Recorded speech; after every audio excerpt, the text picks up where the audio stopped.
En France, on a encore une vision de l'éducation qui est très liée aux notions d'obéissance et de pouvoir. Je suis en sécurité parce que j'entends les bruits, j'ai des odeurs qui me sécurisent, le contact me sécurise.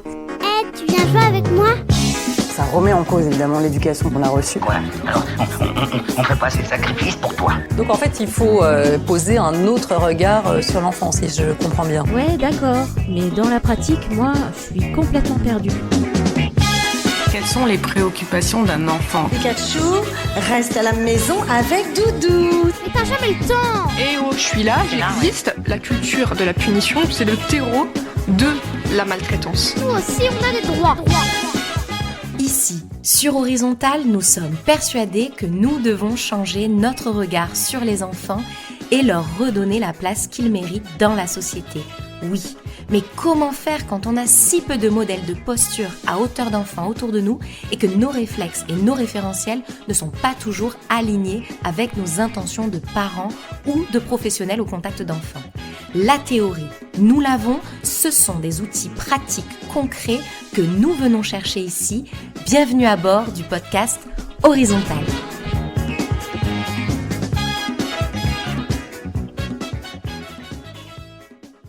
Bonjour Myriam.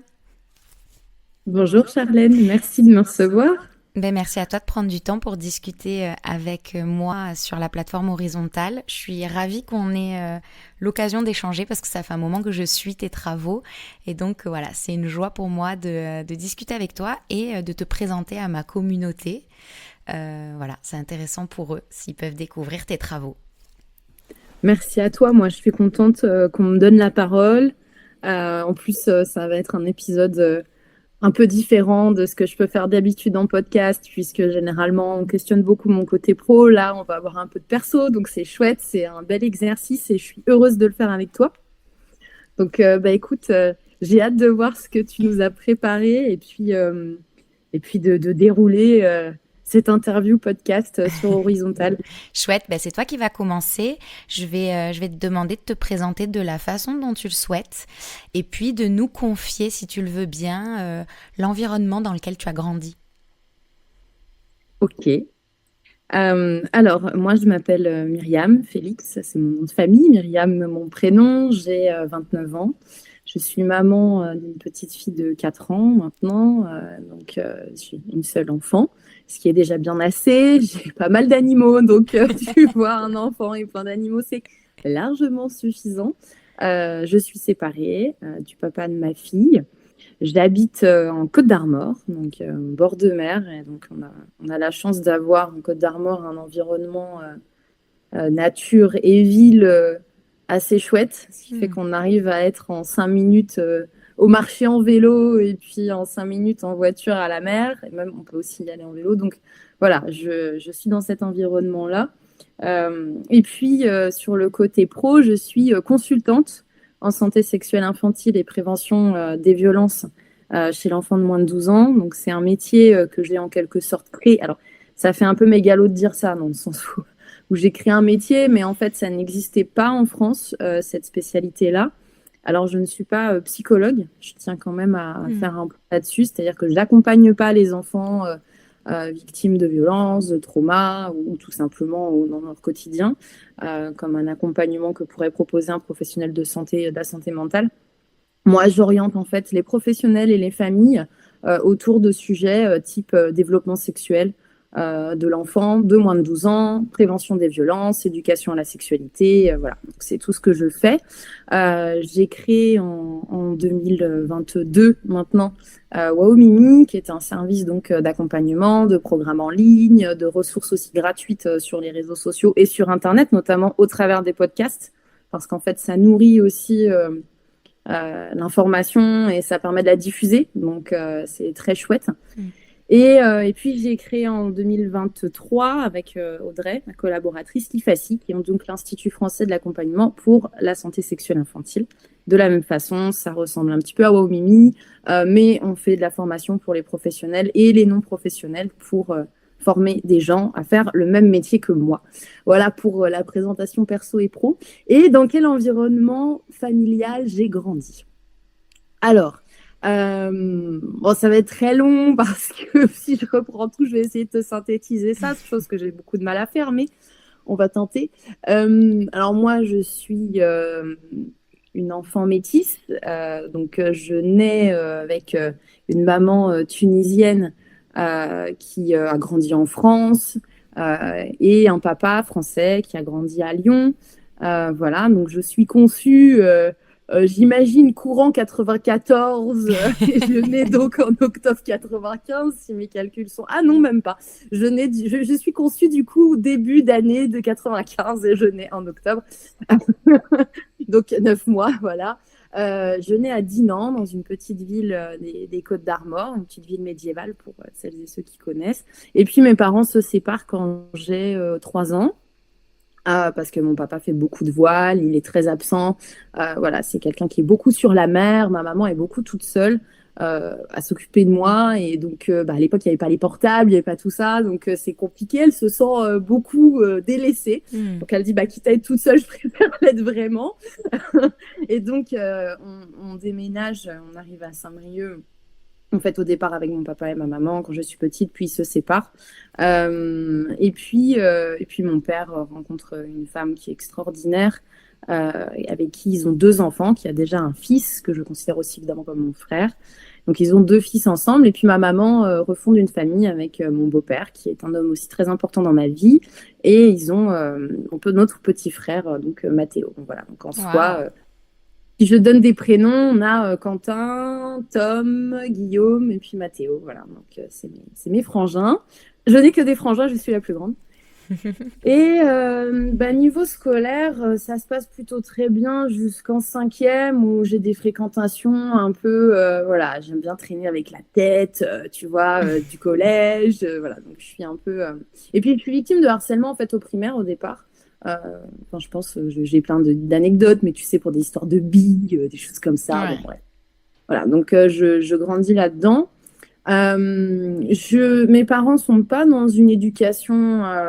Alors, maintenant, avec toutes les avancées qu'on a fait sur la violence faite aux enfants, évidemment, il y a différents degrés, on le sait.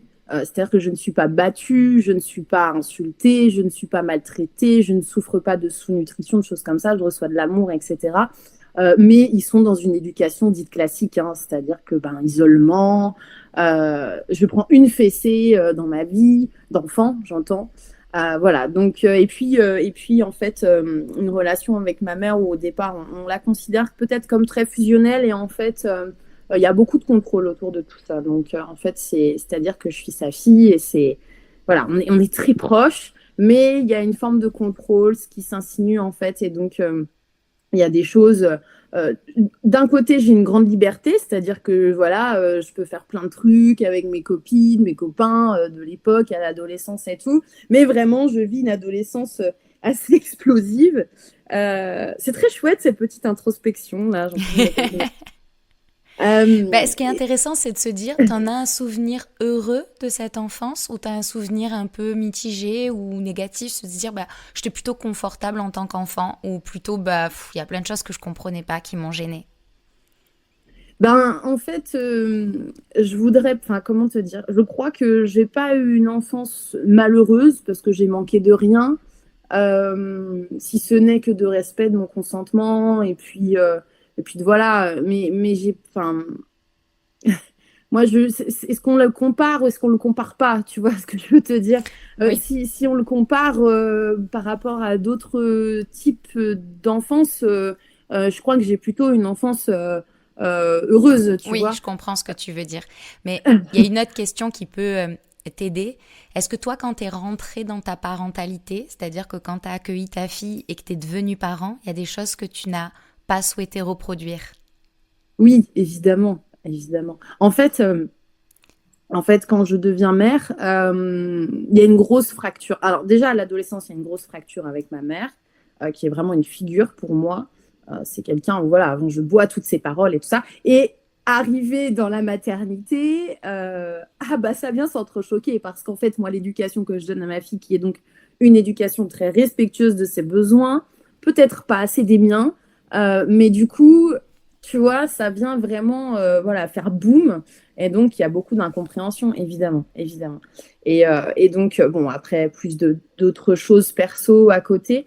Mais donc, en fait, oui, c'est une parentalité que je choisis qui est très loin des standards que ma mère s'imaginait ou s'imagine. Et voilà, donc forcément, tu as ça. Je trouve intéressant que tu vois, t'aies insisté sur le fait de dire, attendez, moi, j'ai pas été malheureuse, j'ai pas été maltraitée parce que aujourd'hui, avec ton regard professionnel, tu te rends compte qu'il y a des choses qui sont vraiment terribles et tu te dis, mais je suis loin de ça, et tant mieux pour toi. Mais je voudrais rebondir là-dessus parce que je trouve intéressant de rappeler que c'est pas parce que quand on devient parent, il y a des choses qu'on a envie de faire différemment de ce qu'ont fait nos parents, qu'on leur fait un procès ou qu'on les classe dans la catégorie parents nuls ou parents qui ont échoué. C'est-à-dire que, comme tu le disais, nous aujourd'hui, on a des connaissances qu'ils n'avaient pas, un regard sur le monde qu'ils n'avaient pas, je sais pas, les réseaux sociaux, une autre façon d'appréhender la parentalité, qui fait que, oui, on fait d'autres choix. Mais je trouve ça intéressant parce que je sais qu'il y a des grands-parents des grands-parents qui nous écoutent et n'entendez pas dans cette nouvelle génération qui veut faire différemment des reproches. Et je trouve ça, mais si, vous avez fait de la merde, au contraire. Non, pas du tout. En fait, comme nous aujourd'hui, moi, je crois que ma fille fera encore mieux que moi si elle a des enfants, si elle fait le choix d'en avoir. Elle fera mieux que moi. Et j'espère avoir fait mieux que ma maman. Et je pense que ma maman a fait mieux que la sienne. Et voilà, c'est l'évolution. Et en fait, il faut être OK avec ça. Après, je crois que ça vient nourrir un sentiment de culpabilité. En fait, c'est surtout ça. C'est-à-dire que quelque chose que tu ne peux plus refaire qui est passé et que tu peut-être aurais fait différemment en ayant un autre modèle. Donc, ou de l'information. Parce qu'en fait, aujourd'hui, c'est surtout qu'on a de l'information. C'est-à-dire qu'aujourd'hui, tu as quand même des auteurs de livres. Je pense, moi, un livre qui m'a beaucoup aidé, notamment celui de Rosa Jové. Alors, je ne sais pas si on dit Jové ou Rové, parce que c'est espagnol, il me semble que c'est Rové, peut-être Rosa Jové, de Dormir sans larmes, qui m'a beaucoup aidée quand ma fille était toute petite. Voilà, il y a plusieurs passages adaptés à chaque âge, mais c'était un livre que j'ai perdu puisqu'il était sur mon Amazon Kindle, que Amazon m'a viré mon Amazon Kindle et j'ai perdu plein de livres. Donc plus de jamais. Mais je pourrais te l'envoyer si tu veux. Il se rachète ce livre, il est encore disponible partout. Ouais, je pense qu'il y a moyen. Puis j'espère aussi qu'il est en biblio, parce que c'est vraiment une super ressource. Donc c'est vraiment un livre, tu vois, qui m'a aidée en fait dans ma parentalité et qui m'a permis de redescendre sur terre, tu vois, émotionnellement. Quand j'avais vraiment des moments où ma fille, elle dormait pas bien, que moi je dormais pas bien, que l'allaitement c'était compliqué, tu vois, c'était c'était hyper compliqué. Et ça, par exemple, ma famille, ils n'ont pas pu m'aider là-dessus. Donc tu vois, grâce aux réseaux sociaux, grâce aux bouquins, grâce à des communautés aussi de mamans en fait, où tu t'entraides, où tu te questionnes. Tu vois, à un moment, je me rappelle, j'allais beaucoup sur WeMom. Et je crois que toutes les mamans sont passées sur ce truc-là, là, ce forum d'entraide. Et en fait, ça me permettait vraiment, si tu veux, de pouvoir me sentir comprise. Et c'est ce qui me manquait, en fait, dans ma relation. Et à côté de ça, j'avais un papa qui était hyper investi, tu vois, qui me suivait. Le truc vraiment à l'opposé, en fait, parce que j'aurais jamais cru que ça se serait passé comme ça. Mais vraiment, il était à 100% avec moi, dans mon éducation et tout. Voilà, donc c'était... après, c'est pas bien trop de comparer, voilà, mais c'était très différent. Les deux relations, elles se sont nourries différemment, elles ont évolué différemment. Et ça a été vraiment un tournant, tu vois, pour l'évolution, en fait, de nos liens. Tu vois, ça a été... voilà. Ça a été vraiment... Moi, ma maternité, ça a été un chamboulement de dingue, de A à Z, en fait. Tu vois, la personne que j'étais avant et la personne que je suis maintenant, ça a été remixé, tu vois, tout a été déposé. Ça a été, tu vois, vraiment quelque chose d'incroyable. Un tsunami, en fait, souvent on entend ça, oui, c'était une vague, un tsunami. Ouais, c'était ça. Et tu ressors, en fait, tu renais comme un phénix. C'est très, voilà. C'était très fort. Et je comprends tout à fait ce que tu décris parce que moi, je l'ai vécu aussi comme ça, comme une... Enfin, en fait, ça m'a mis les points sur les i ou j'en sais rien. Enfin, ça m'a Il y a plein de choses qui se sont éclairées et plein d'autres où j'avais l'impression que je sortais jamais du brouillard. Donc c'était assez perturbant. Et à la fois aujourd'hui, je me dis, oh, purée, mais j'ai été cette maman en hypervigilance, j'ai été cette maman seule malgré tout mon entourage présent, parce qu'en fait on dit nos proches ils sont pas là pour nous aider dans l'allaitement, mais mine de rien ils sont là quand même, sauf qu'ils nous aident pas, enfin je sais pas comment l'exprimer, ça nous aide pas malgré toutes leurs bonnes intentions. J'ai été cette maman qui, moi j'ai aussi souffert pas très longtemps, mais suffisamment pour que ça me marque de phobie d'impulsion. Rajouter à l'hypervigilance, j'ai cru que j'allais jamais m'en sortir et me calmer, quoi. Et en fait, aujourd'hui, donc mon fils, il va avoir 2 ans et demi, j'ai jamais été aussi bien dans ma peau et dans mes baskets et dans ce monde qu'aujourd'hui. Et je me dis, waouh, en fait, un tsunami, on n'est pas sûr d'en sortir vivant. Alors que moi, la vague qui m'a traversée, j'en sors, mais même encore plus. Je sais surfer. Je savais pas surfer avant, quoi. Donc, c'est clairement ce sentiment-là. Et en fait, on n'est pas toutes traversées par ça. Moi, j'en parlais avec des copines le week-end dernier. Il y en a, elles nous regardent avec des yeux, mais genre... bon, oui, à part le fait qu'elles dorment moins bien qu'avant... Elles comprennent pas. Donc, je trouve que ça rajoute une difficulté aussi de savoir. Enfin, une difficulté, c'est une richesse.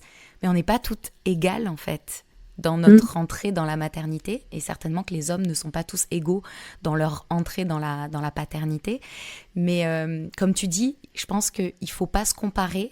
Mais si vous êtes actuellement dans un état de brouillard ou en train d'essayer de surfer une vague que vous n'aviez pas prévu de rencontrer, sachez que vous n'êtes pas seul, parce que franchement, moi, j'adore entendre des femmes comme toi qui disent « Purée, mais j'ai été prise dans un tsunami ». Moi, ça me rassure toujours en me disant « Ouais, moi aussi, c'est bon, on est normal, quoi, tu vois ». Ouais, ça, c'est clair. Mais je vois quand tu me parles de l'entourage et des amis qui... Oui, en fait, tu peux avoir des copines. Après, je trouve que, enfin, comment dire, au début, tu sais pas où placer le curseur, tu vois. C'est-à-dire qu'en fait, tu te dis, bon, trop de bienveillance. Bah, d'accord, mais il y a des moments, c'est pas possible, tu vois. Et puis, pas assez, bah ouais, là, j'ai pas...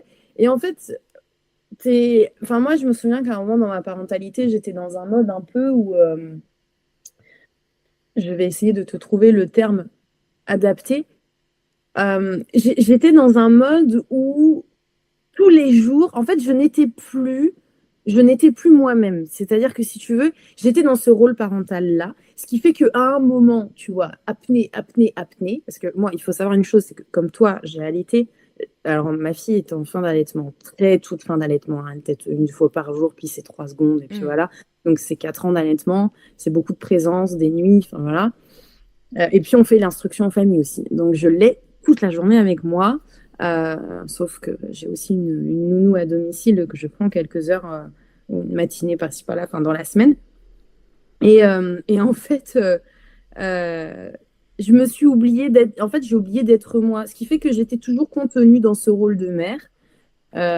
Et finalement, je m'épanouissais pas, si tu veux. Parce qu'à un moment, tu peux te contenir dans ton rôle de mère. Tu vas avoir une journée, tu vas te dire, aujourd'hui, j'ai été une mère parfaite. Toutes les crises, je les ai gérées. J'ai été extra. Mais combien de temps tu vas tenir comme ça, en fait? Il y a un moment, au bout de 4 jours, tu vrilles, tu pètes un câble parce que c'est trop. Alors que, en fait, arrivé à un moment, j'ai eu un déblocage, je me suis dit, et c'est là où c'est important, c'est que l'entourage dont tu parles, cet entourage-là que j'ai moi aussi, de copines qui sont un peu plus... moins à se prendre la tête là-dessus, dans le sens où elles sont sur une éducation, elles se questionnent moins, voilà, les enfants ils suivent le move, ils n'ont pas trop leur mot à dire, machin. Des fois c'est déculpabilisant, tu vois ce que je veux dire? C'est-à-dire que cette pote-là, en fait, tu dis, ouais, bon, en vrai, elle s'en fout de ça, moi aussi je pourrais lâcher la grappe, son enfant il n'est pas... Tu vois ce que je veux dire? Donc il y a certains trucs, en fait, ça permet aussi de rééquilibrer la balance et de te dire, finalement, je peux être moi-même. Moi, je suis moi-même avec mon enfant maintenant. Évidemment qu'il y a des moments où je suis dans mon rôle de mère, je prends sur moi, tu vois. Voilà.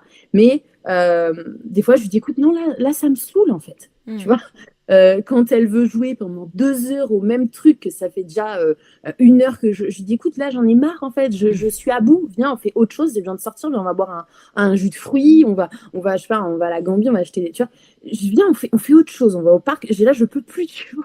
Ouais. Et avant, j'aurais fait cet effort-là de continuer. Et donc, en fait, c'est là où je veux en venir, c'est que c'est vraiment une machine à équilibrer. Et le truc qui est encore plus compliqué, c'est que tu équilibres avec ton enfant qui grandit. C'est que dès que tu as commencé, dès que tu es calibré sur un âge, et en fait, boum, poussée de croissance, l'enfant, il acquiert des nouveaux trucs.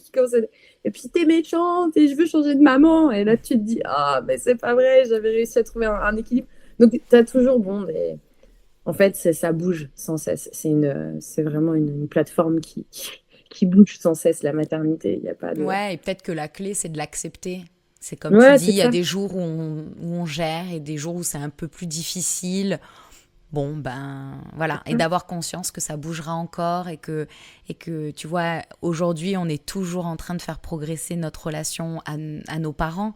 Donc en fait, c'est toute la vie qu'on prend soin de ce lien. Et voilà. Ou pas, d'ailleurs. Ou pas. Ou qu'on décide de ne plus s'en occuper. Je peux te dire, c'est clair. C'est toxique, j'arrête. J'arrête.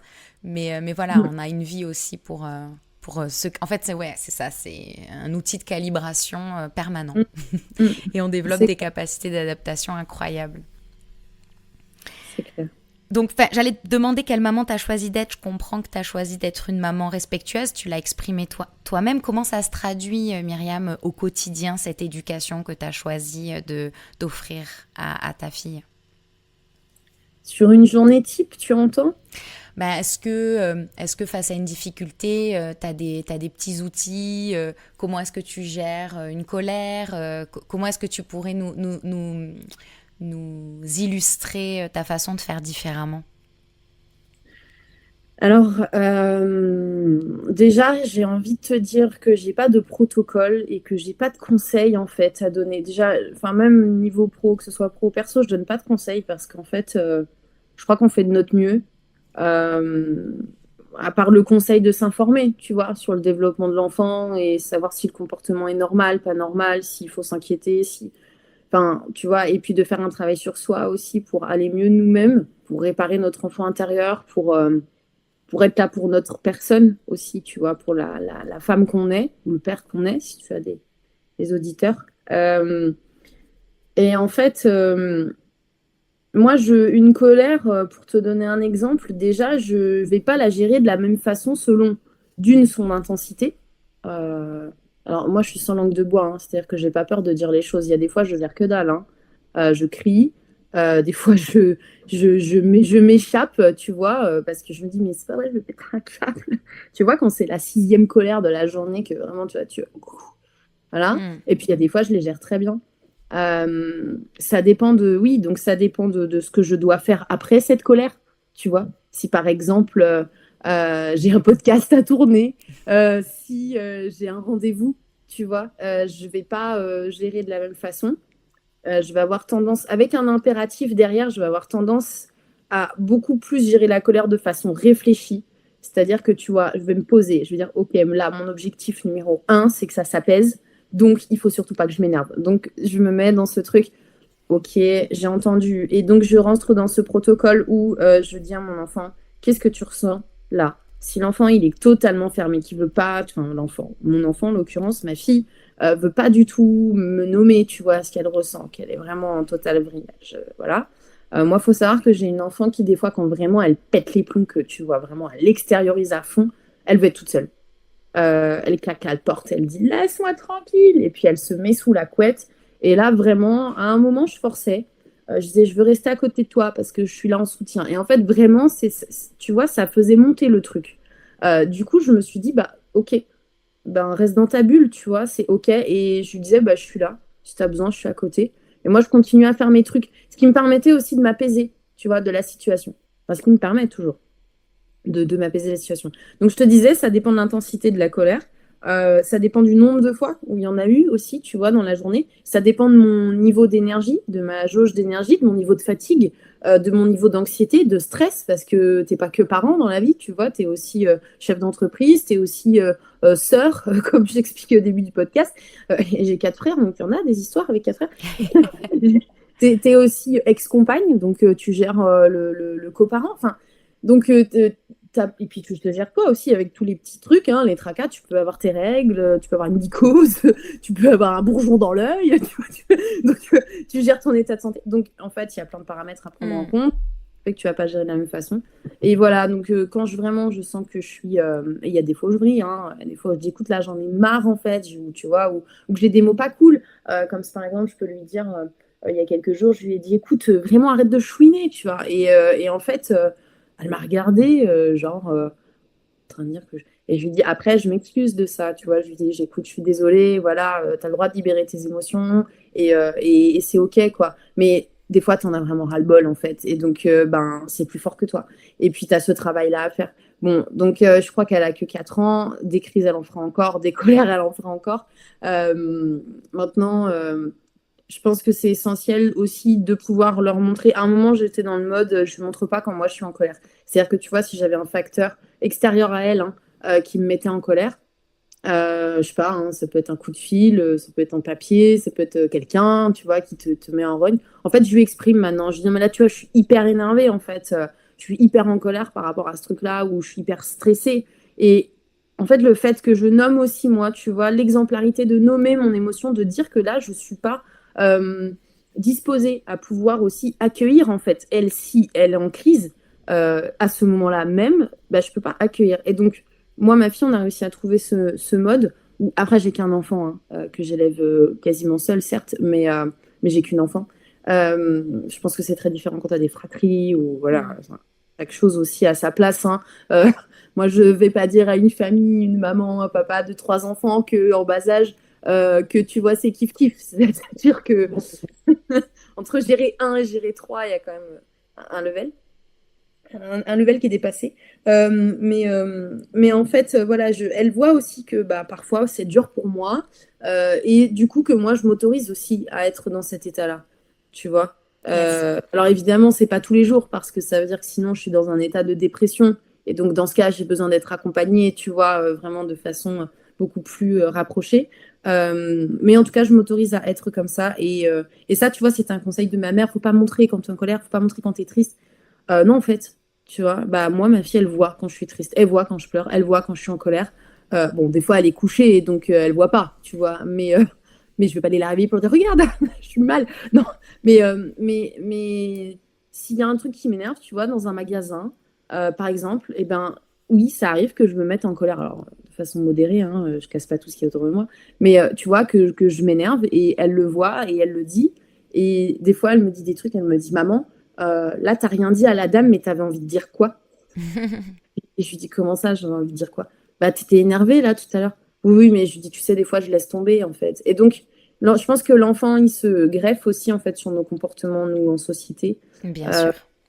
Et voilà. Et je crois que ça fait aussi partie de la gestion dont on parle jamais, parce qu'en fait, on parle beaucoup de la gestion sur l'instant. C'est-à-dire que tu vois, sur Instagram, par exemple, je pense à Instagram parce que c'est un gros vecteur, en fait, de ce type d'information. Comment gérer la crise de ton bambin, par exemple. En fait, c'est pas, il y a tout, il y a l'instant T, mais il y a aussi, je pense, 70%, 60% du travail qui est fait en amont. Tu vois ce que je veux te dire? Oui, on parle beaucoup de comment gérer les émotions de nos enfants, mais en fait, comment on gère les nôtres. Et finalement, les neurones miroirs, ils sont là. Et moi, je pense que c'est un outil qui est assez précieux et qu'on devrait tous mettre dans notre boîte. C'est de se dire, montrons à nos enfants comment on gère nos émotions et nommons les choses pour qu'ils les identifient. Et ça vaut toutes les leçons de morale sorties de crise quelques jours plus tard quand il s'agit de... Enfin, pour moi, c'est clair que ils seront très proches de ce qu'ils auront observé du matin au soir toute leur enfance. Donc oui, c'est un très bel outil d'être exemplaire en fait, autant qu'on le peut, ou en tout cas de mettre des mots sur tout ce qui se passe en nous pour que ils absorbent. Non, c'est clair, c'est clair. Et puis des fois, on a des comportements qui sont pas adaptés. Et voilà, et ça n'empêche pas par la suite d'aller dire à l'enfant, tu vois, tout à l'heure, j'ai réagi de telle façon, c'était pas la bonne manière, j'aurais aimé faire différemment, mes émotions ont pris dessus. Et nommer, en fait. Et enfin, je crois qu'il n'y a pas de recette magique parce que il me semble que chaque famille est différente, que chaque duo parent-enfant est différent. qu'on est tous en fait faits d'atomes et de matières différentes. Et puis, voilà, on fait à notre sauce. Et c'est pour ça que je te dis que les conseils, pour moi, c'est pas adapté. Parce que c'est multifactoriel et c'est... Mais oui, bien on sûr. est de l'humain, tu Bien vois. sûr. Je peux te donner un conseil pour rendre ton gâteau au yaourt meilleur. C'est-à-dire qu'il vaut mieux mettre le yaourt à la fin.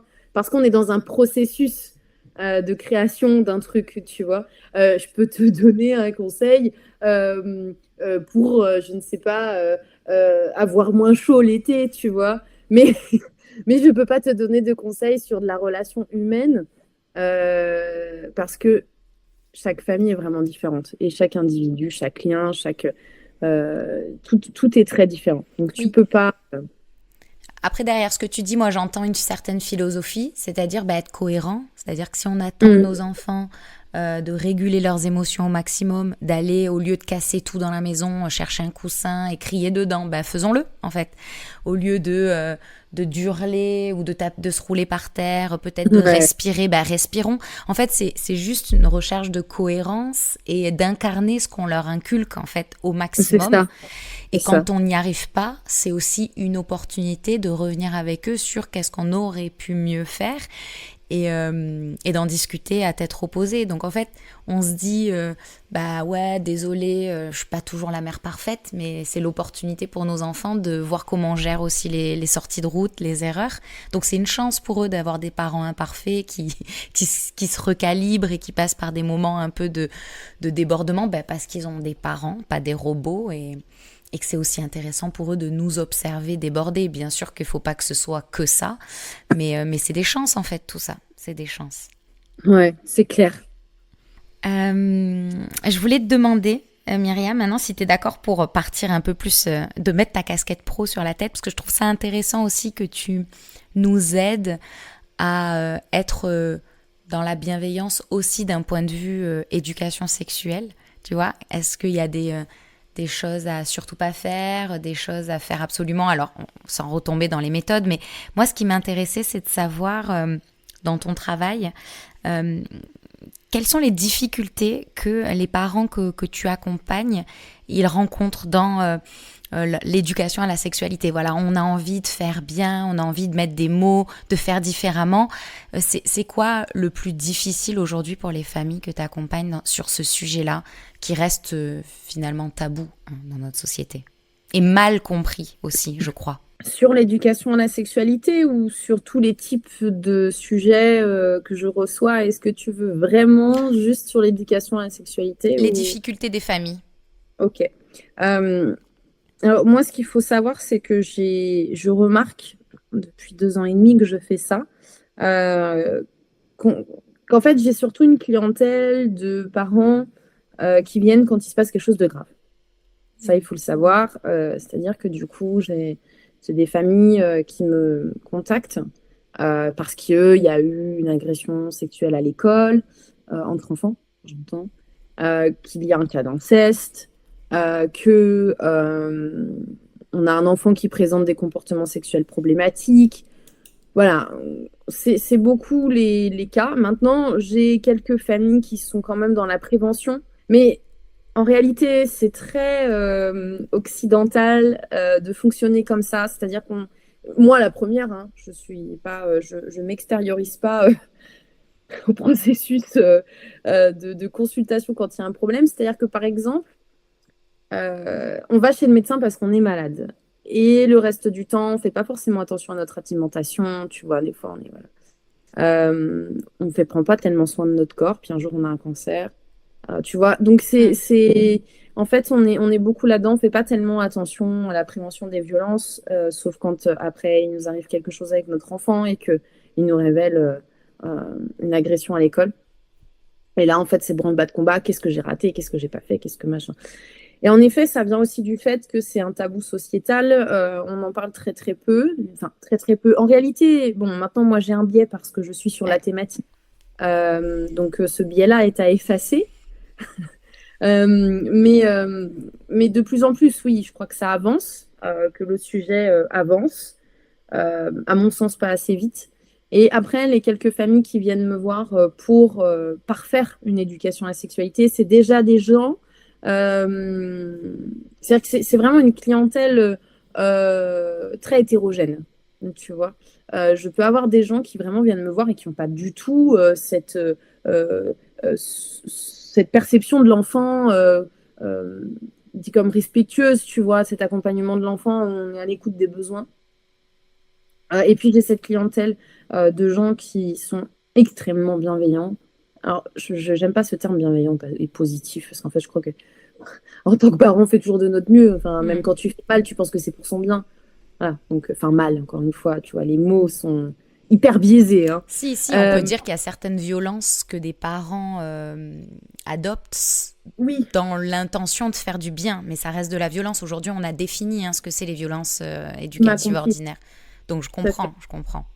Donc finalement, j'ai cette clientèle-là de parents qui vient parce que, voilà, ils veulent parfaire une éducation à la sexualité, parce que parfois, ils n'arrivent pas à en parler, parce qu'ils ont remarqué aussi des comportements sexuels normaux chez leur enfant et qu'ils ne savent pas comment aborder, ils ne savent pas si c'est OK, si c'est pas OK, comment l'accompagner, voilà. Donc, ouais, c'est mettre des mots qui est difficile pour notre génération de parents, là. C'est nommer les choses. Alors, ça dépend, encore une fois, tu vois. Moi, j'ai des familles, parce que j'ai une communication qui est très inclusive, et je fais en sorte de toucher tout le monde, que ce soit des familles homoparentales, monoparentales, queer, tu vois. J'espère, en tout cas, pouvoir véhiculer une sorte d'inclusion complète dans mon travail, et donc pouvoir aussi attirer des familles, voilà. Et donc, quand tu as généralement ce type de famille, c'est des gens qui sont quand même très informés, tu vois, qui utilisent les termes pénis, vulve, anus, qui font attention aux stéréotypes de genre et tout ça. Mais ça n'empêche pas de se poser des questions, en fait, sur d'autres concepts, sur comment, par exemple, accompagner le consentement de l'enfant, du tout petit. Moi, je suis spécialisée vraiment sur le moins de 12 ans, donc je ne peux pas répondre pour les ados. J'ai un peu de connaissances sur l'ado, mais très peu. Enfin, très peu. En tout cas, pas suffisamment de connaissances. Et puis, j'ai pas envie de les mettre en avant. Il y a énormément à faire, déjà sur le moins de 12. Et donc, sur le consentement, sur les relations égalitaires, sur la prévention, évidemment, sur l'éveil aussi de soi, sur la connaissance de soi, sur l'autostimulation. Est-ce que c'est normal de toucher ses parties intimes avant de s'endormir? Est-ce que c'est pas normal, etc. Voilà. Donc, c'est beaucoup des familles qui viennent pour ça. Quand ils viennent, voilà, parce que souvent c'est des familles qui viennent parce qu'il y a eu quelque chose de grave. Donc vraiment, c'est 20% de ma clientèle, tu vois, c'est très peu. 80% c'est des cas de problématiques identifiées. Voilà, ouais, c'est ça. Et du coup, moi, c'est parce que j'ai en suivant tes travaux, j'ai identifié qu'il y avait souvent. Tu le rappelles souvent que l'éducation à la sexualité, c'est pas que du règlement de problématiques. Ça peut être ça. Ça peut être intéressant de passer par des personnes qui ont ton expertise sur le sujet pour pas amplifier les dégâts. On peut aussi bien être formé à accueillir un enfant qui vient exprimer une telle chose. C'est génial, je trouve. Maintenant, ce qui est intéressant, c'est effectivement qu'on fasse augmenter ce pourcentage de parents qui s'informent sur comment on fait en fait pour prévenir les violences sexuelles, et tout simplement, sans aller jusqu'à la violence sexuelle, juste, tu vois, moi je suis maman d'un petit garçon, en tout cas aujourd'hui, c'est un garçon, et je me dis, comment est-ce que mon petit garçon, il devient un homme respectueux du consentement des femmes, qui saura exprimer ce qu'il aime, ce qu'il aime pas, je veux dire, moi, c'est des questions que je me pose, je suis sûre que je suis pas la seule, donc finalement, comment est-ce qu'on prévient de tout ça ? Parfois, on se dit, est-ce que c'est trop tôt? Est-ce que je dois attendre? Est-ce que parfois, ça passe par nommer les choses telles qu'elles sont? Tu disais vulve, tu disais pénis. Nos enfants, ils ont des ventres et on n'a aucun problème à dire bidou. Et les deux peuvent cohabiter. Donc, est-ce qu'on peut se dire qu'on peut apprendre à nos enfants à nommer correctement, avec les vrais termes, leur partie de corps? Et puis ensuite, on peut leur donner des surnoms mignons si ça nous fait plaisir. Est-ce que ça passe... En fait, explique-nous pourquoi ça passe par ça, tout simplement, parfois. Si t'es d'accord. La question était encore plus dure que la première.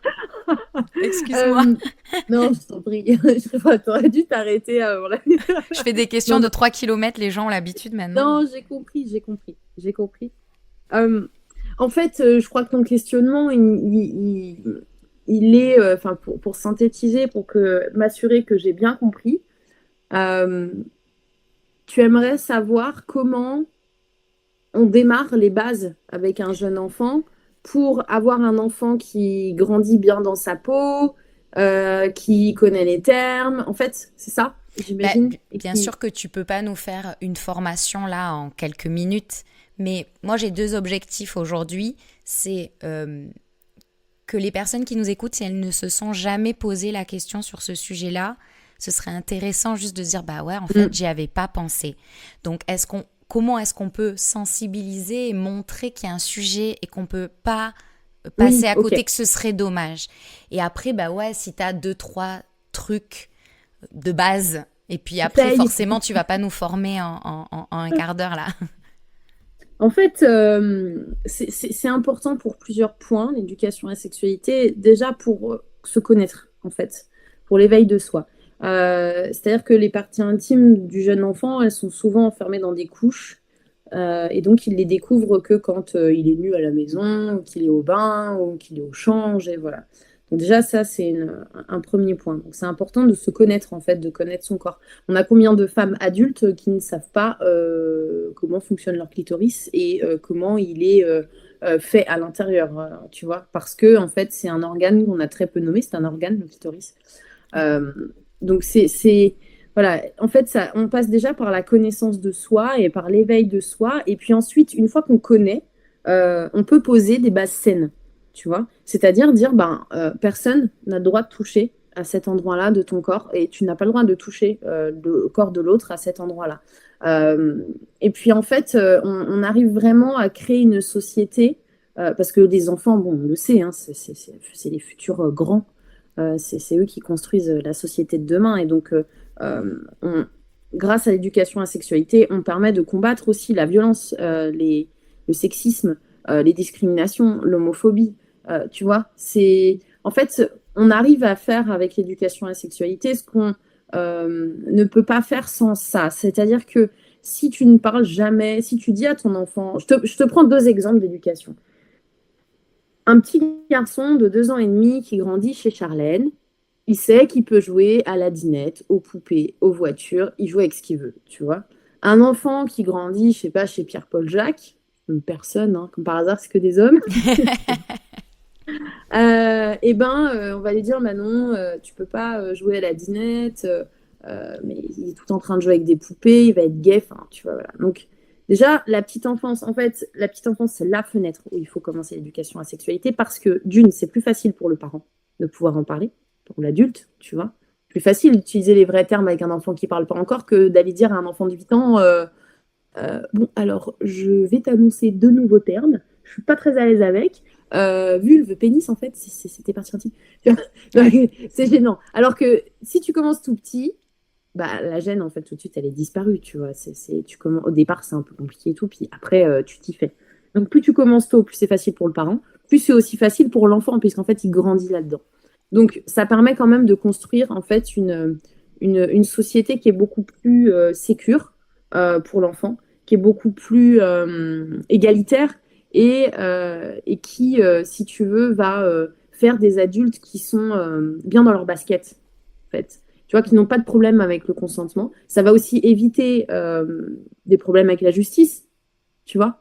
Parce qu'un enfant à qui tu dis jamais que... moi, j'entends souvent, parce que je forme aussi dans les écoles, et puis j'interviens aussi avec des ateliers d'éducation à la sexualité. Et souvent, quand j'échange avec les équipes, on me dit « Oh, mais ça, c'est des jeux sexuels, en fait. Tu vois, que je te montre mes parties intimes dans les toilettes et machin.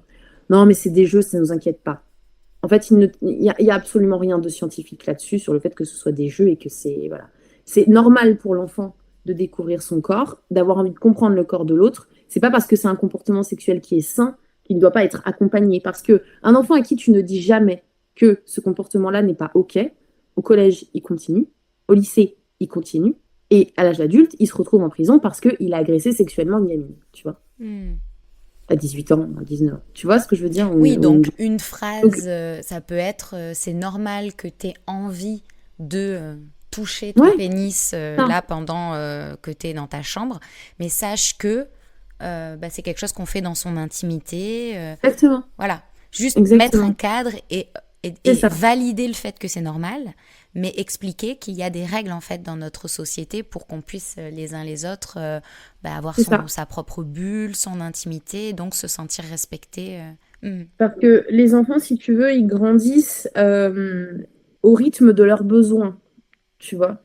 Donc, ils ont, dès la petite enfance, en fait, ils ont des besoins de curiosité, de découverte, d'exploration. Et si nous, on vit dans une société... Alors, moi, j'aime bien dire que je fais de l'éducation à la sexualité à l'européenne, puisqu'en fait, je suis personne pour aller au Laos dire comment il faut éduquer les enfants, les petits Laotiens sur l'éducation à la sexualité, comment il faut faire et tout ça. Je crois que à chaque pays aussi sa culture, et donc c'est important de rester à sa place.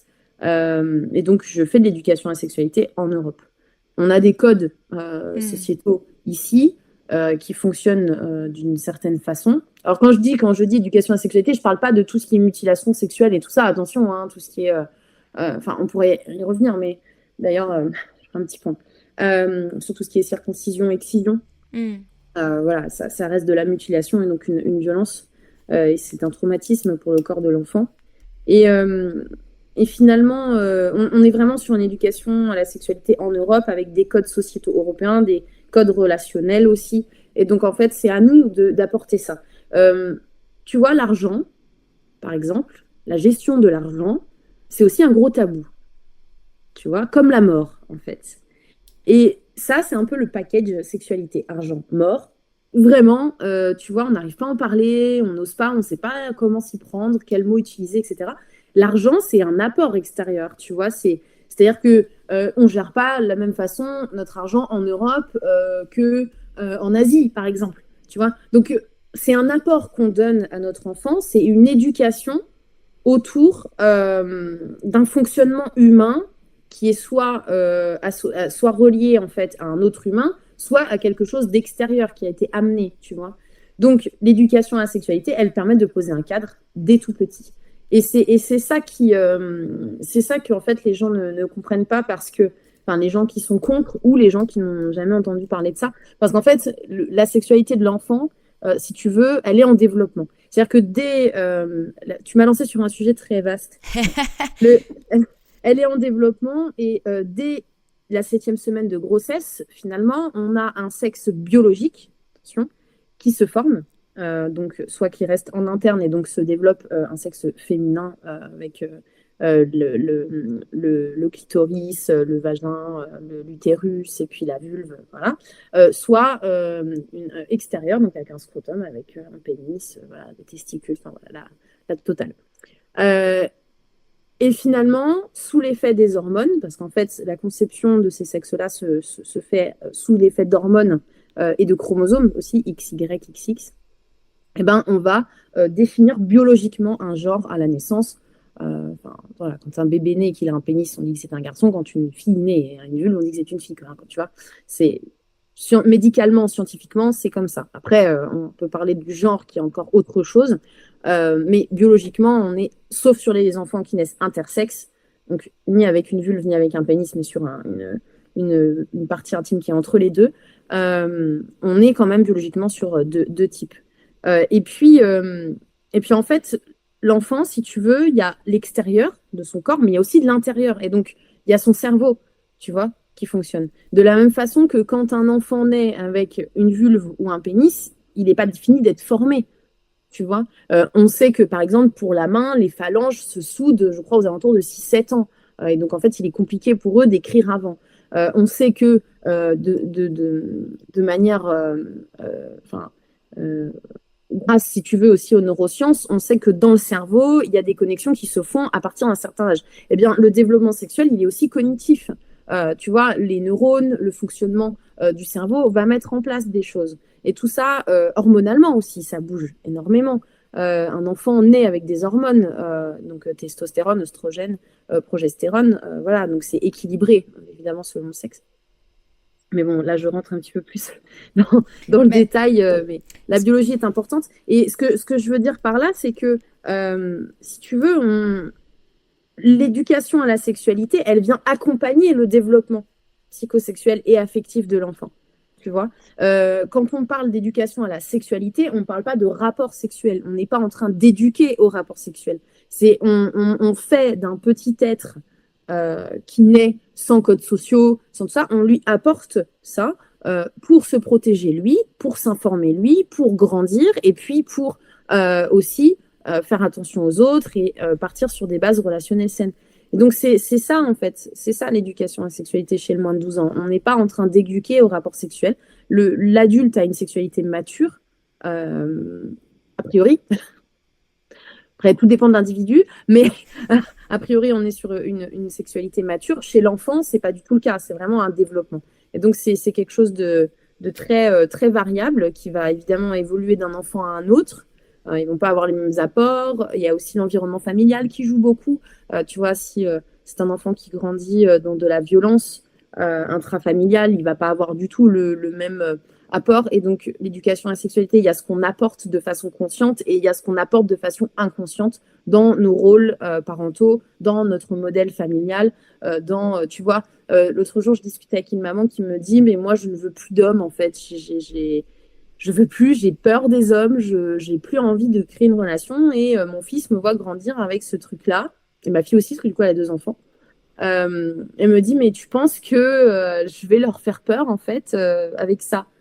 Ben, c'est pas qu'elle va leur faire peur, mais évidemment que sa fille et son fils vont grandir avec une perception où il faut se méfier, en quelque sorte, un petit peu plus d'un sexe que d'un autre. Tu vois ce que je veux te dire? Oui. Et pourtant, et pour autant, tu peux pas lui en vouloir parce que elle a sûrement vécu plusieurs relations compliquées et puis sûrement déçue. Et puis voilà, donc tu peux pas lui dire ah ben non, il faut retrouver quelqu'un parce que le modèle famille nucléaire, il est important. Non, en soi. Mais évidemment que ça va impacter aussi la compréhension et le développement de l'enfant. C'est normal. Pas d'une mauvaise façon, hein. C'est pas une question de bon ou de mauvais. C'est juste que forcément que ça va créer un ancrage chez ces enfants-là. Et c'est normal, en fait. Et ça veut pas dire que c'est pas bien, tu vois. Peut-être qu'en fait, on se rendra compte que sa fille, en grandissant, je sais pas, elle est hétérosexuelle. Et puis, en fait, elle rencontre quelqu'un de super, de génial, parce que justement, sa mère, dans son enfance, ça fait attention à tu vois, lui apporter tous les red flags, en quelque sorte, de l'homme malsain, tu vois.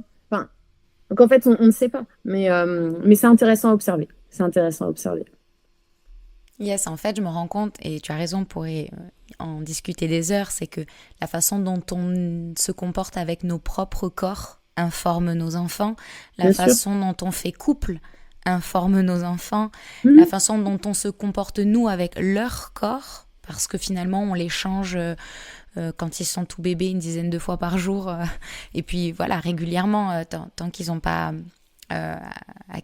acquéri la propreté, on est quand même beaucoup sur leur intimité.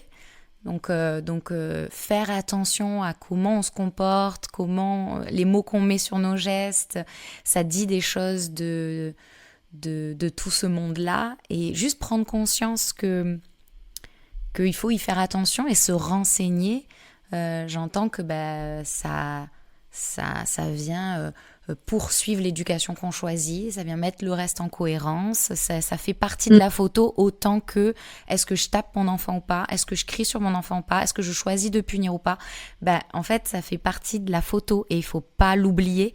Et évidemment, c'est d'autant plus important. On parle beaucoup de la société de demain, les adultes de demain, le monde de demain. Mais en fait, si on oublie tout l'aspect sexuel, on oublie tout un pan de notre société. En fait, on est quand même...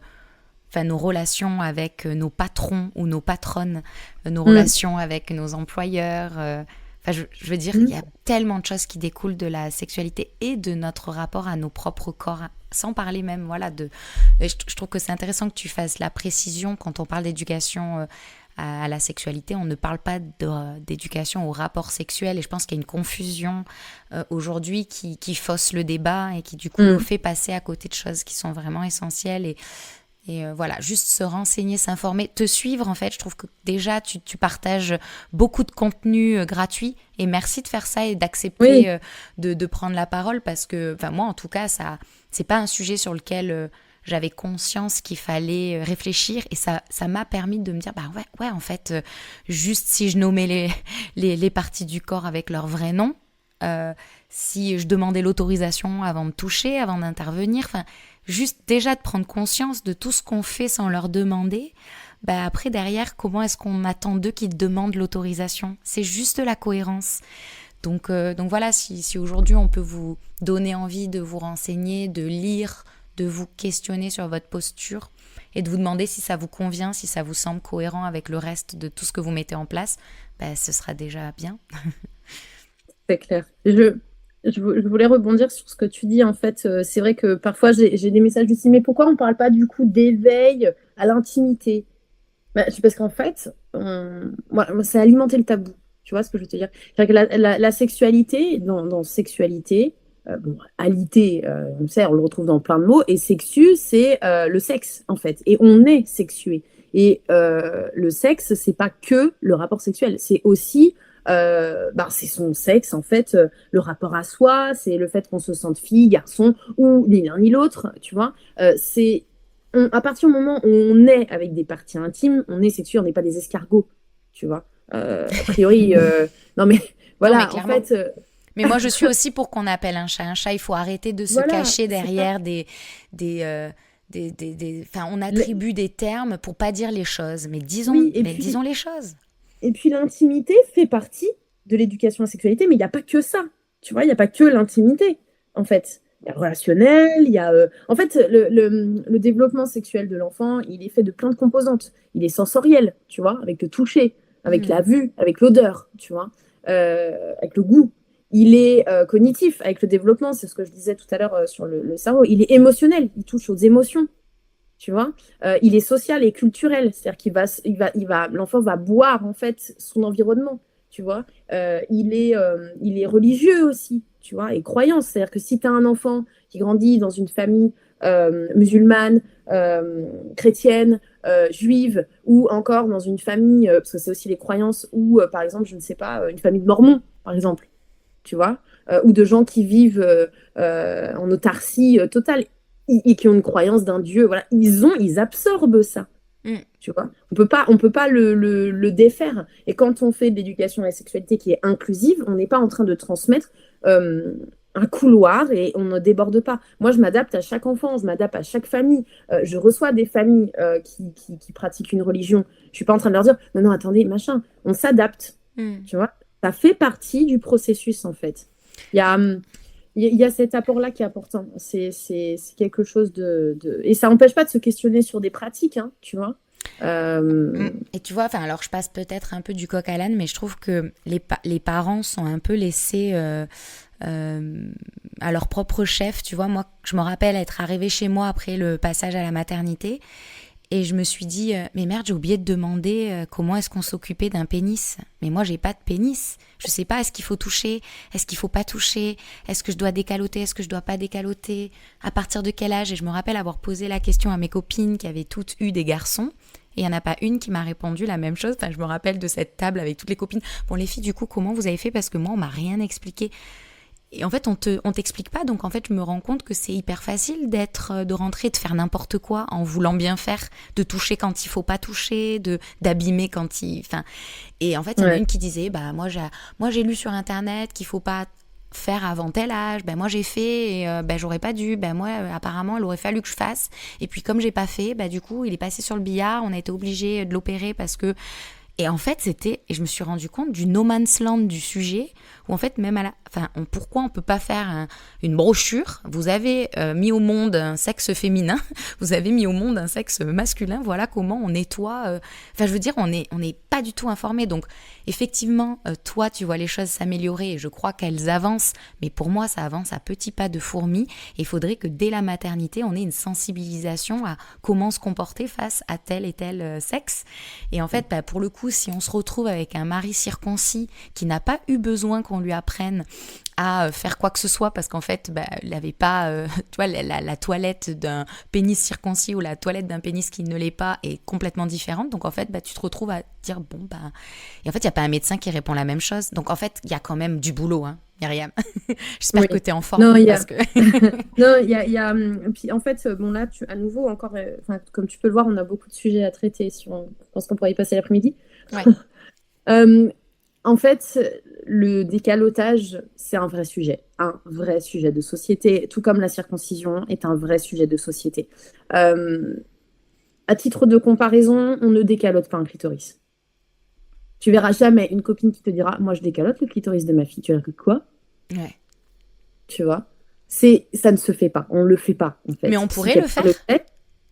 Il faut pas le faire. Mais en fait, ça pourrait. Mais ah bah oui, puisqu'en fait, c'est la même fonction, si tu veux. Le clitoris, c'est érectile. En fait, tu as la fonction interne du pénis et chez le sexe féminin, le femelle mâle, en fait, tout est interne. Mais en réalité, c'est un podcast, donc je ne peux pas te présenter mes peluches anatomiques, mais en fait, c'est les mêmes fonctions. Tu as des bulbes, tu as des piliers. C'est conçu de la même façon, c'est juste que tu as un côté externe chez le mâle et un côté interne. Enfin, un côté, c'est pas le bon terme côté, mais du coup, chez l'individu femelle, tout est interne. Et on ne décalote pas. En fait, le gland du clitoris s'apparente au gland du pénis, tu vois, mais sauf qu'il s'est développé de façon différente. Et il n'a pas les mêmes non plus terminaisons nerveuses. Il y en a un petit peu plus sur les clitoris. Mais enfin bref, on pourrait pousser, mais c'est pas le sujet. Il faut jamais décaloter le pénis d'un petit garçon, et les sexes, qu'ils soient mâles ou femelles, se lavent que à l'eau. Il faut éviter en fait de mettre des produits. En réalité, il faudrait même éviter. Alors, il faut éviter de mettre des produits, mais évidemment, étant donné qu'on a aussi des couches dans notre société occidentale qu'on porte beaucoup, à part les parents qui sont en HNI, donc en hygiène naturelle infantile et qui ne mettent pas de couche, la couche entrave en fait aussi une partie du développement, notamment physique, de l'enfant, puisqu'en fait le pénis est tout le temps imbibé dans... comprimé, tout comme en fait la vulve où ça ne respire pas. C'est pas assez respirant, il faudrait, voilà. Et si tu veux, le jeune enfant, quand il est nu, il va toucher ses parties intimes, que ce soit sa vulve ou son pénis, et donc ça va automatiquement décaloter de façon naturelle, si tu veux. Il ne peut pas se faire mal parce qu'il ressent ces sensations. Quand tu fais le bain, que tu attends que la peau du pénis soit détendue et que tu décalotes, c'est ultra violent. Et pour le corps et pour l'enfant qui a des douleurs. Et tu peux créer des phimosis, parce que j'entends déjà, oui, mais les phimosis se créent avec un décalotage forcé. À force de décaloter un prépuce, il y a un moment, il y a des lésions qui se créent et la peau se reforme. Mais quand une lésion s'est créée et que la peau se reforme, elle ne se dit pas « je vais me remettre exactement au même endroit pour que le développement physiologique continue à se faire de façon normale ». Non, elle se remet là où elle a été déchirée. Donc, tu te retrouves avec des enfants qui ont en fait des pénis qui ne deviennent plus en quelque sorte fonctionnels et qu'on est obligé d'opérer. En fait, tu vois. Alors après, tu as un petit pourcentage de cas. Moi, je ne suis pas spécialiste en la matière. Il faut se rapprocher de l'association Droit au corps. Ils ont un site internet qui est très intéressant. Tu pourras le mettre dans les sources du podcast, qui informe en fait contre les mutilations génitales et notamment aussi le décalotage forcé. J'ai écrit 2 posts avec eux. C'était fort intéressant. Ils sont experts en la matière. C'est vraiment un gros traumatisme pour le corps et puis pour la tête. Donc, il vaut mieux éviter. Et de la même façon, la circoncision est quelque chose de très violent et qui est totalement acceptée, puisqu'elle est pratiquée dans les hôpitaux en France, elle est pratiquée dans des lieux de culte aussi, tu vois, en France, j'entends. Et puis on a aussi des enfants qui partent chaque année dans leur pays, dans le pays d'origine de leurs parents, pour vivre en fait cette circoncision. Donc tout ça, c'est quelque chose qu'on ne doit pas négliger. C'est encore un gros tabou. Très gros tabou, la circoncision, parce que autant l'excision, voilà, tu sais ce que c'est, on ne veut surtout pas en entendre parler, c'est absolument interdit, autant la circoncision se pratique, et même dans des appartements, des gens qui le font au black en quelque sorte.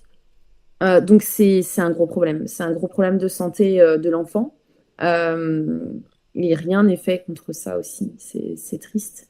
Et puis le décalotage, non, surtout pas décaloter, surtout pas.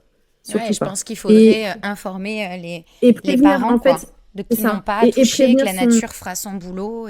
Exactement. Et prévenir dès la maternité, prévenir en fait le pédiatre, dire « je vous préviens, vous ne touchez pas aux parties intimes de mon fils ».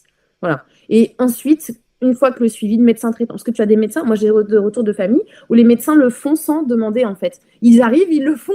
Et ça y est, le truc, il est fait. C'est horrible. Des fois, ça saigne. Il y a des saignements. Moi, mon médecin m'a dit de le faire, hein, mais je l'ai pas fait. Non, ouais, non, mais mon non, médecin m'a dit que vous pouvez commencer un petit peu tous les jours. Voilà. Non, mais il y a des Je études. trouve ça en fait, affreux. C'est des médecins qui disent ça. Oui, oui, oui. Puis des médecins qui, à côté de ça, sont très bien. Hein. D'ailleurs, tu vois, tu peux très bien te conseiller sur plein d'autres choses, quoi. Ah non, il y a un gros niveau de méconnaissance. Ouais, c'est ça, c'est de la méconnaissance. Ouais, de la désinformation. Et puis aussi, voilà, il y a eu des études qui ont été faites qui disaient que voilà, à partir de 5 ans, en fait, non, le pénis, il est en évolution même jusqu'à l'âge adulte. Donc, en fait, même qu'à 13 ans, tu décalotes pas totalement, il n'y a rien de bizarre. Tu vois, tu peux décaloter totalement à 19 ans, à 18 ans, à 17 ans, à 20 ans. En fait, chaque corps est différent. Et c'est comme la croyance que l'hymen se perd fort au premier rapport sexuel, c'est totalement faux. Donc il y a plein de trucs comme ça qu'on pense être vrais et qui enclenchent derrière des vrais rituels, hein, tu vois, puisqu'en fait tu peux avoir des rituels autour de ça et souvent on vient. Moi j'ai un combat, hein, c'est que je suis pour l'égalité des sexes et j'ai ce combat de dire souvent le petit garçon est lésé, en fait. On a tendance à penser que c'est la fille qui est la plus lésée dans notre société, si on part sur un concept stéréotypé de fille-garçon, qui est plus lésée. En fait, le petit garçon l'est aussi énormément, notamment rien que sur le décalotage, sur la circoncision, sur le fait de vivre ses émotions, sur plein de choses comme ça, tu vois. Sur les cas d'agression sexuelle dans les écoles. Moi, j'ai plein de cas comme ça, de familles où on accuse toujours au départ l'enfant garçon d'avoir initié le comportement. Alors que tu peux avoir un enfant fille qui dit « Oh, ma cousine, elle m'a dit que c'était comme ça qu'on faisait l'amour, mets-toi sur moi. » Donc, tu as le petit garçon qui se met sur la fille, qui pense que c'est ça qu'il faut faire puisqu'elle le lui demande. Et puis, tu as l'adulte qui rentre et dit « Mais qu'est-ce qu'il fait sur ma fille ?» Tu vois, ou qu'est-ce qu'il fait sur et donc tout de suite, mais c'est toi, puisque c'est le garçon qui s'y met dessus. Tu vois ce que je veux te dire? Donc, en fait, il y a encore beaucoup de travail à faire. Encore beaucoup clairement. De travail. Clairement, on se le disait, hein, on pourrait parler des heures. Moi, ce que je retiens, c'est qu'il y a des experts comme toi qui se sont formés. Donc, moi, j'invite les gens à regarder ton contenu et à regarder ce que tu fais parce que ça leur donnera des éléments de langage et ça les aidera à trouver leur posture, celle qui leur convient. Et puis, tu mentionnais droit au corps. Voilà, ça, ce sont des ressources documentées, médicales, scientifiques, qui vous aident aussi lorsque, comme moi, vous vous dites, bon, personne m'a expliqué, j'arrive pas à avoir une réponse claire. Et puis même quand le médecin me dit de le faire, moi, je sens au fond de moi que je suis pas sûre. Documentez-vous. Documentez-vous, cherchez l'information et voilà. Et puis au-delà aussi, si je peux me permettre, Charlène, de terminer là-dessus, quand une information vient à nous, il ne faut pas la boire comme si c'était du petit lait. C'est-à-dire qu'il faut... Tu vois, il y a beaucoup de gens qui reviennent avec des chiffres en disant « Oui, tu as vu telle étude et tout. » Lisez l'étude. Qui l'a commandé cette étude? Les études sur l'allaitement, qui les commande? Nestlé. Évidemment. Nestlé, ils font quoi? Ils vendent du PCN. Donc... la préparation commerciale pour nourrissons. Donc, on regarde qui conçoit l'étude, qui l'a acheté, parce qu'une étude, ça coûte cher. Il faut aussi différencier les sondages des études. Une étude, c'est beaucoup de travail, c'est 5-6 ans de travail. Donc, on ne sort pas une étude comme ça. Un sondage, ça se fait en 6 mois. Tu vois, sonder un groupe test, c'est très différent d'étudier un groupe témoin. Donc, il y a cette différenciation-là à faire. Et puis, garder son esprit critique. Ouais, en fait. je pense c'est pas que parce que, tu vois, les gens nous écoutent, c'est qu'ils se posent des questions, c'est qu'ils ont envie d'évoluer, c'est qu'ils ont envie d'ouvrir leurs écoutilles. Donc voilà, continuez de faire ce travail de nourriture de vos réflexions internes. Et effectivement, l'esprit critique, c'est un peu la clé, quoi. Parce qu'il y a quand même beaucoup de bêtises qui sont répandues, même par des blouses blanches qui ont l'air d'être très intelligents. Parfois, c'est même pas leur intention de nous désinformer, c'est qu'ils le savent pas eux-mêmes. Hein. Enfin, je veux dire, les sages-femmes, elles sont même pas formées à l'accouchement physiologique, donc on peut partir très loin dans la qualité des contenus de nos formations. Je veux dire, aujourd'hui, les sages-femmes, elles ne sont pas formées, si elles n'ont pas fait l'effort toutes seules d'aller chercher la formation, elles ne sont pas formées à l'accouchement physiologique. Donc voilà, on part de très loin, donc n'hésitons pas à creuser, enfin moi en tout cas j'en ai fait une passion personnelle, et c'est un boulot à temps plein, donc parlons-en entre nous, et on se tire vers le haut tous à partager les vraies infos, quoi. Donc voilà, c'était un long épisode, c'était très intéressant. Je vais te laisser le mot de la fin si tu as envie de te remettre la casquette de la maman sur la tête. En fait, tu es toujours maman quand tu parles pro, mais si tu as envie une dernière chose à partager. Puis si tu as envie de me recommander le micro à quelqu'un, qui est-ce que je pourrais, d'après toi, peut-être dans ton entourage, proche ou pas proche, inviter ici? Voilà, je te laisse le mot de la fin parce que finalement, on a dit plein de choses et je savais de toute façon que ce serait hyper intéressant, hyper riche. Voilà. Bien, écoute, déjà, moi, je voulais te remercier parce que c'était un épisode atypique, fait en 2 parties. Voilà, il y a beaucoup de choses à dire sur cette thématique et sur ma thématique perso et sur la thématique pro. Il y a vraiment beaucoup de choses à dire. Je crois que... Bon, après, c'est toujours un peu bateau, mais je crois qu'en tant que parent, il faut se faire confiance. Faut créer du lien avec son enfant. Il faut nourrir ce lien. Il faut, quand on est avec son enfant, qu'on soit en société ou seul, il faut se connecter intérieurement à son enfant. C'est-à-dire ne pas faire peser le regard et le jugement des autres sur nos actions.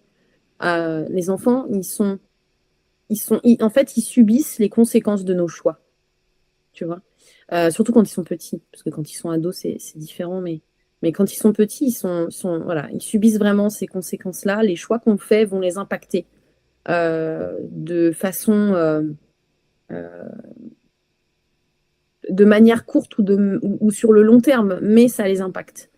Et donc, on fait de notre mieux. Voilà. Faut se déculpabiliser, c'est le petit mot déculpabilisateur du jour, mais voilà, je crois qu'en 2024, on ne peut pas rester dans l'ignorance. Il faut faire en sorte de s'informer. Et moi, si je peux te donner une reco, il y en a beaucoup, des recommandations, mais pourquoi pas, on en a parlé, l'association Droit au Corps, de les recevoir en podcast. Je pense que c'est une vraie belle avancée parce que c'est une très, très bonne association, vraiment. Après, sur tout type de sujet, on n'a pas parlé de pédocriminalité, il y a beaucoup d'associations, beaucoup de personnes très bien à recevoir. Mais je crois que l'association Droit au Corps, de façon assez imminente, tu peux prendre contact de ma part et puis leur proposer un podcast. Ils sont très carrés, donc ils prépareront de façon... voilà, c'est une asso très, très carrée. Donc voilà, mais c'est très bien, puisque étant donné la situation... le constat qu'on fait aujourd'hui en France et à l'étranger de tout ça, c'est important d'être carré, puisqu'il faut être crédible. Oui, c'est un sujet sérieux. Donc, exactement. Voilà, et puis je souhaite aussi remercier les auditeurs et les auditrices du podcast de la plateforme horizontale. En effet, comme tu le disais, moi j'offre beaucoup de ressources gratuites, notamment au travers de lives, de posts sur les réseaux sociaux, notamment Instagram essentiellement. Et puis voilà, donc il y a déjà beaucoup de choses à voir. Et puis de plus en plus, je forme des consultantes et des consultants comme moi, donc j'espère qu'on va pouvoir inonder le monde d'informations. Et puis surtout, aimez-vous. Je crois que c'est une période où il faut se le dire. C'est pas parce qu'on est en plein JO que les choses sont oubliées. Il faut s'aimer, il faut accepter l'autre, ses différences, il faut s'accepter soi comme on est aussi. Et puis voilà, c'est le petit mot de la fin. Merci Myriam pour tout le boulot que tu fais. Merci d'avoir choisi de t'attaquer à un sujet qui n'était pas traité. C'est un gros défi de tous les jours, j'imagine. Donc c'est très inspirant de rencontrer des personnes comme toi qui n'ont pas peur, ou en tout cas, même si elles ont peut-être peur, y vont quand même, parce que c'est aussi comme ça qu'on va tous progresser et qu'on offre à nos enfants de meilleures perspectives. Donc merci pour tout le boulot que tu fais. Merci à toi, Charlène. À bientôt. Merci Vous venez d'écouter Horizontal, le nouveau podcast qui déverticalise les relations adultes-enfants. Si cet épisode vous a plu, n'hésitez pas à le partager autour de vous et à vous abonner sur la plateforme d'écoute. C'est le meilleur moyen de soutenir ce projet. Si vous souhaitez venir partager votre expérience, contactez-moi sur la page Instagram. Je vous remercie infiniment pour votre soutien et je vous souhaite beaucoup de douceur avec vos enfants.